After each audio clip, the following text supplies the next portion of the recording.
आज हम लोग करेंगे क्वेश्चन नंबर 8, जिसमें क्वेश्चन में बोला गया है in order to stop a car in certain distance on a horizontal road one should apply the brakes very hard so that the wheels stop rotating. Number 1। Number 2 है pump the brakes press and release. तीसरा है apply the brakes hard enough to just prevent slipping, shut the engine off and not apply brake. तो सबसे पहले हम first वाले option की बात करते हैं। कहता है कि कार जो है रोटेट कर रही है, उसके व्हील रोटेट कर रहे हैं और हमें शॉर्टेस्ट डिस्टेंस पर इसको स्टॉप करना है, यानी कितनी पॉसिबल शॉर्टेस्ट डिस्टेंस हो कि उसको हम स्टॉप कर पाएँ। तो उसके 4 ऑप्शन दिए गए। तो पहला कहता है apply the brakes very hard so that the wheel stop rotating. देखिए, अगर हम इसको बहुत ज़्यादा तेज़ अगर हम इसको ब्रेक लगाएंगे तो वो क्या होगा, ब्रेक चलना बंद हो जाएगा, सॉरी ये व्हील रोटेट करना बंद हो जाएगा और ये स्लिप करेगा। ठीक है, जब ये स्लिप करेगा तो इस व्हील एक अपनी वेलोसिटी से आगे बढ़ेगा और इसके जो ये रोड है, रोड एंड व्हील के बीच में रिलेटिव मोशन होगा। ध्यान समझिए, रिलेटिव मोशन होगा। और जब रिलेटिव मोशन होगा तो यानी कि बॉडी चल रही है, एक बॉडी को मान के चलें, जो बॉडी चलती है तो वहाँ पर काइनेटिक फ्रिक्शन काम करता है म्यू के। तो अगर हम देखें म्यू के जब काम करेगा तो चूँकि आप रिटार्डेशन हो रहा है, आपने ब्रेक लगाया तो एक्सीलरेशन की डायरेक्शन बदल जाएगी, यानी रिटार्डेशन हो जाएगा। तो वहाँ हम देखें एक्सीलरेशन का वैल्यू क्या आएगा। एक्सीलरेशन होता है फोर्स अपॉन मास। फोर्स क्या होगा, तो फोर्स होगा म्यू के इंटू एम जी, यानी म्यू इंटू आर होता है। तो वहाँ से म्यू आर रिएक्शन फोर्स हो जाएगा तो एम जी की फॉर्म में आ जाएगा। और एम, तो एम से एम डिवाइड करेंगे तो आंसर आ जाएगा म्यू के इंटू जी। ये पहला हमारा पार्ट का आंसर आ गया, यानी कि ये रिटार्डेशन हमको लगेगा। ठीक, अब बी की नहीं बल्कि हम सी की बात करते हैं। Apply the brakes hard enough to just prevent slipping. अब वहीं पर बंदा अगर इसको इतना ब्रेक मारे, इतने ढंग से ब्रेक मारे कि ये जो रोटेशन है इसका रोटेशन स्टॉप ना हो, यानी ये रोटेट करती रहे लगातार और आगे बढ़ती रहे। ठीक है, लगातार आगे बढ़ती रहे। एक मिनट, जस्ट हाँ ठीक है। Apply the brakes hard enough to just prevent slipping, यानी स्लिप ना करे। देखिए, जब स्लिप नहीं करेगा तो ध्यान से देखें, ये जो इसका कांटेक्ट पॉइंट होगा, कांटेक्ट पॉइंट की बात करें तो कांटेक्ट पॉइंट और ये जो रोड है, यानी रोड एंड व्हील समझ लीजिए, व्हील को हम कांटेक्ट पॉइंट लेके चलते हैं।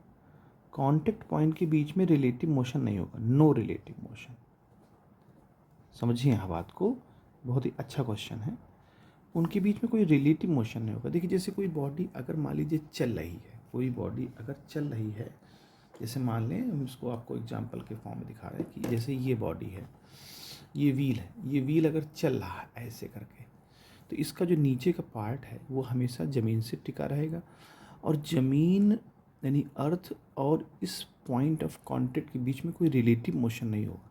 ये रोटेट कर रहा है, ये अलग बात है, ये रोटेट कर रहा है, लेकिन उसके कांटेक्ट पॉइंट और अर्थ के बीच में कोई रिलेटिव मोशन नहीं है।